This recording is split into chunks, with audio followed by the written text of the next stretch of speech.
There are some things that should be standard procedure.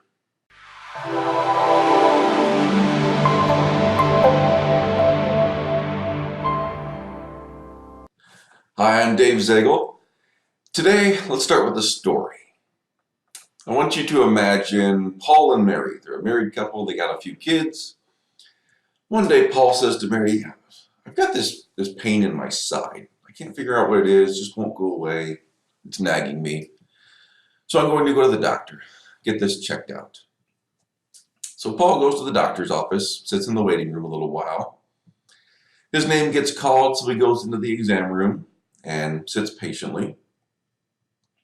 And after a short time, the doctor comes in. Now keep in mind, to this point, he's gone to the doctor, he's sat in the waiting room, he's in the exam room. He hasn't filled out any medical history questions. There's been no nurse to come in and check his blood pressure, check his pulse. But the doctor's there, and the doctor does a good job. He asks a lot of good questions, does a thorough exam, and says, okay, here's the diagnosis, take this medication, you'll be fine, no problem. So he goes home, does what the doctor says, and a week later winds up in the hospital. His blood pressure's through the roof. They're trying to get some other things under control and trying to figure out what's going on. Turns out the medication he was given caused even higher blood pressure than he already had. Keep in mind, they didn't check blood pressure when they went to the doctor's office. He was just prescribed some medication that made his blood pressure even worse. Now, how often does this happen in the medical world? Sure, there are some mistakes that are made. No doubt, we're all human. Stuff happens. But how often do you go to the doctor's office and they don't check your blood pressure or check your heart rate or ask you medical history or if you're allergic to certain medications, all that stuff? How often does that really happen? Oh, never? Yeah, that's right, never. They have to check your medical history and some basic things about you, like blood pressure, pulse, temperature.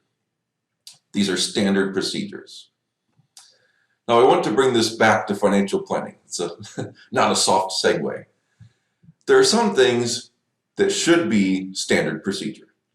One of those is if you are working with an advisor and they're helping you with any significant questions that you have, they should always, 100% of the time, they should always look at your tax return, or they should be working closely with somebody that is, like a CPA.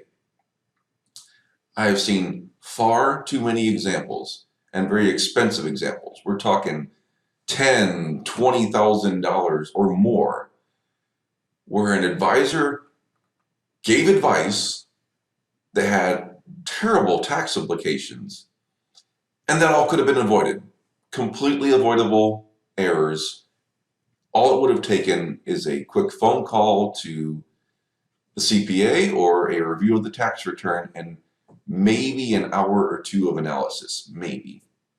These were not super overly complex things.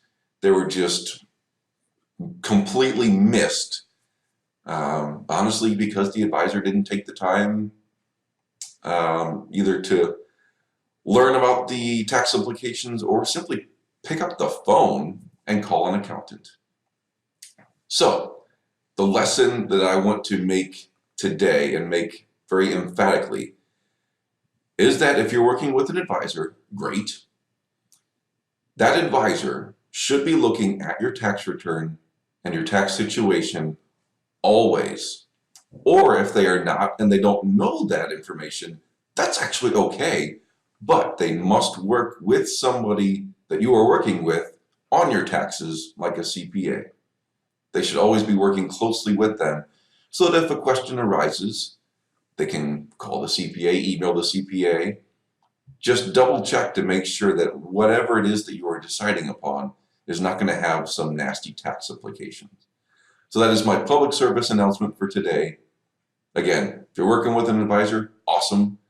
Please make sure that either they know taxes or they are working closely with the person that is helping with your taxes.